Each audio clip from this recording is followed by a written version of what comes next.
کہانی شروع ہوتی ہے اس سرزمین سے جسے ہم مکہ کے نام سے جانتے ہیں۔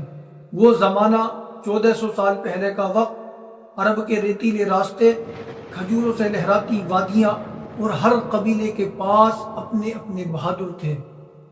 لیکن ان بہادروں میں ایک نام ایسا تھا جسے سن کر گھوڑے کان کھڑے کر لیتے، نیزہ بجلی کی طرح چمکتا، دشمنوں کو اچانک خوف محسوس ہوتا۔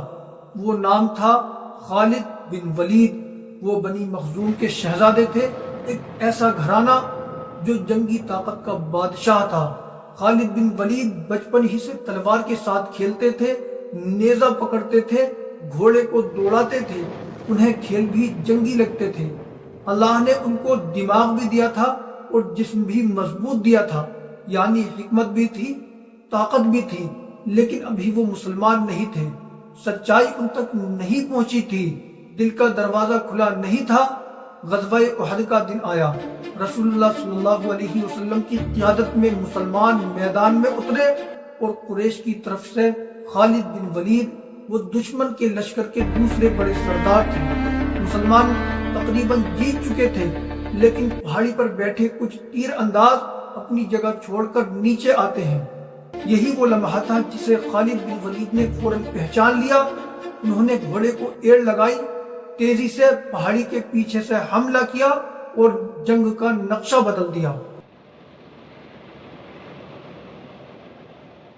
یہ خالد بن ولید کی حیرت انگیز ذہانت کی پہلی مثال تھی، لیکن اس جنگ میں ایک عجیب چیز ہوئی۔ خالد بن ولید نے دیکھا کہ مسلمانوں کے کردار میں کچھ ایسا ہے جو عام لوگوں میں نہیں ہوتا۔ ایک سوال ان کے دل میں پیدا ہوا، یہ لوگ آخر کس طاقت کے ساتھ لڑتے ہیں؟ یہی وہ سوال تھا جو آگے جا کر ایمان کی روشنی بنے گا۔ صلح حدیبیہ ہوئی، پورے عرب نے دیکھا کہ مسلمان لڑنے نہیں آئے ہیں، امن چاہتے ہیں، عزت چاہتے ہیں۔ خالد بن ولید حیران رہ گئے۔ اسلام کی شان، مسلمانوں کی غیرت، نبی صلی اللہ علیہ وسلم کا حلم، یہ سب چیزیں ان کے دل میں ہلچل مچانے لگیں۔ ایک دن انہوں نے اپنے بھائی ولید بن ولید کا خط پڑھا جس میں لکھا تھا، اے خالد، رسول اللہ صلی اللہ علیہ وسلم تمہارے بارے میں پوچھتے ہیں اور خوش ہوتے ہیں کہ تم اسلام لے آؤ۔ یہ سن کر خالد بن ولید کی آنکھوں میں روشنی آ گئی۔ انہوں نے سوچا، اگر اللہ کے رسول مجھے چاہتے ہیں تو میں کیوں پیچھے رہوں؟ اور پھر ایک ایسا فیصلہ جس نے پوری تاریخ بدل دی۔ خالد بن ولید مکے سے نکلے، دل میں عزم، قدموں میں طاقت اور آنکھوں میں امید۔ راستے میں عمر بن عاص اور عثمان بن طلحہ بھی ساتھ ہو گئے۔ یہ تینوں اسلام کی طرف روانہ ہوئے۔ مدینہ پہنچ کر خالد بن ولید کی حالت عجیب تھی، دل دھڑک رہا تھا، ہاتھ کانپ رہے تھے، لیکن روح خوش تھی۔ رسول اللہ صلی اللہ علیہ وسلم کے سامنے پہنچے تو بولے، یا رسول اللہ، میں گواہی دیتا ہوں کہ آپ اللہ کے رسول ہیں، کیا اللہ میرے پچھلے گناہ معاف کر دے گا؟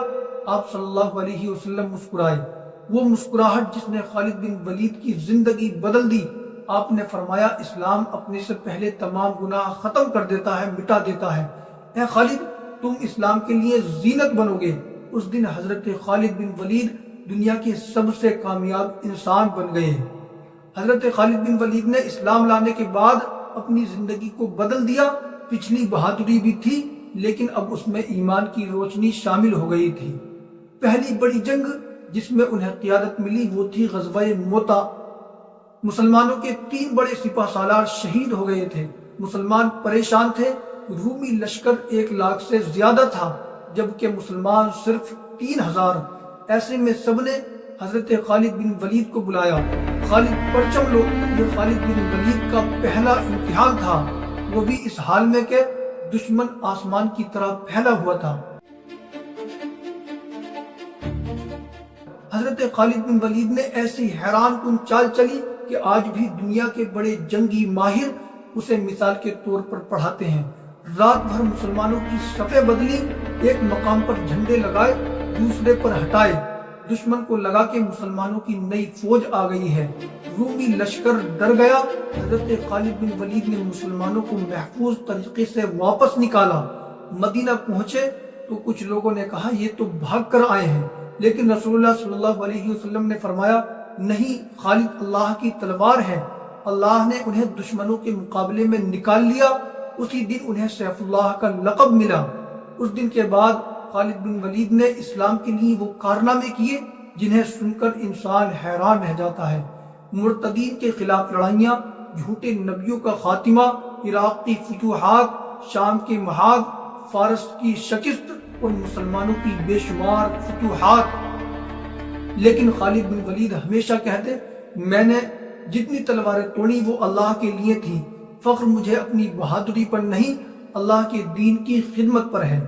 حضرت خالد بن ولید کی زندگی ہمیں سکھاتی ہے، اگر سچائی دل میں آ جائے تو دشمن بھی دوست بن جاتا ہے۔ ایمان انسان کو بدل دیتا ہے، طاقت اگر ایمان کے ساتھ ملتی ہے تو دنیا بدل جاتی ہے۔ وہ آخری وقت میں کہہ رہے تھے، میں نے 100 جنگیں لڑی اور موت ہمیشہ مجھ سے دور بھاگی، آج میں بستر پر مر رہا ہوں، کاش میدان جنگ میں شہید ہوتا۔ یہ تھی اللہ کی تلوار کی کہانی، ایک بہادر، ایک مومن، ایک سچا مسلمان۔